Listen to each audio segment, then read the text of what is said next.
Өңір басшысы Нұрлыбек Нәлібаев аймақтың қоғамдық кеңесінің отырысына қатысты. 2022 жылдың қорытындылары мен алдағы уақыттағы міндеттері туралы баяндама жасады.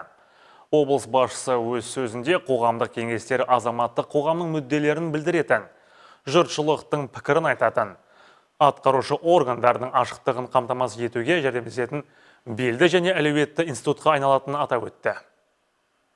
Облысымыз 2022 жылдың қорытындысы мен әлеуметтік экономикалық дамудың макро көрсеткіштері бойынша республика өңірлері арасында жоғары орындарға көтерілді. Инвестиция тарту қарқыны бойынша республика көлемінде бірінші орынға шықты. Өткен жылы атқарылған жұмыстардың нәтижесінде инвестиция көлемі 2021 жылмен салыстырғанда 106 миллиард теңгеге артқан. Мемлекет басшысының тапсырмасына сәйкес жалпы ұлттық бірыңғай жобалар пулі қалыптасып, оған құны 877 миллиард теңгені құрайтын 30 жоба енгізілген. Өткен жылы құны 5,1 миллиард теңге болатын 4 жоба іске қосылса, биыл құны 13,4 миллиард теңгені құрайтын 9 жобаның іске қосылуы жоспарлануда. Облысымыздың 22 жылдың қорытындысы мен әлеуметтік экономикалық дамудың макро көрсеткіштері бойынша республика өңірлер арасында алдыңғы қатарлардан көрінді. Өңдеу өнеркәсібінің көлемі 5,6%-ға, ауыл шаруашылығының жалпы өнімі 1,8%-ға, инвестициялар тарту 26,8%-ға, пайдалануға берілген тұрғын үйлер көлемі 3,3%-ға, құрылыс жұмыстарының көлемі 16,6%-ға және сауда көлемі 2,3%-ға артты. Аймағымыз инвестиция тарту қарқыны бойынша республика көлемінде бірінші орынға шықты. Бұдан бөлек өңір әкімі шетелдік инвесторларды тарту бойынша жүйелі жұмыстар жүргізілетінін айтты.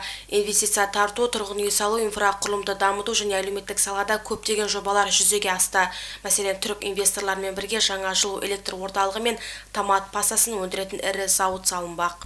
Өткен жылы орталықтандырылған жылу мәселесін шешу мақсатында Акса Энерджи түрік компаниясымен бірлесіп, қала аумағын толық жылумен қамтамасыз ететін 240 мегаватт электр энергиясын өндіретін, облысты толығымен электр энергиямен қамтамасыз ететін, құны 215 миллиард теңге болатын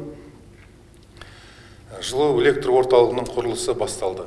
Құрылыс 2025 жылы аяқталып, ел игілігіне пайдалануға беріледі. Түріктің белді Көшқолдин компаниясымен Жаңақорған ауданында Қызылорда Агроплюс серіктестігінің томат пастасын өндіру жобасы басталады. Жоба құны 50 миллион ақш долларын құрайды.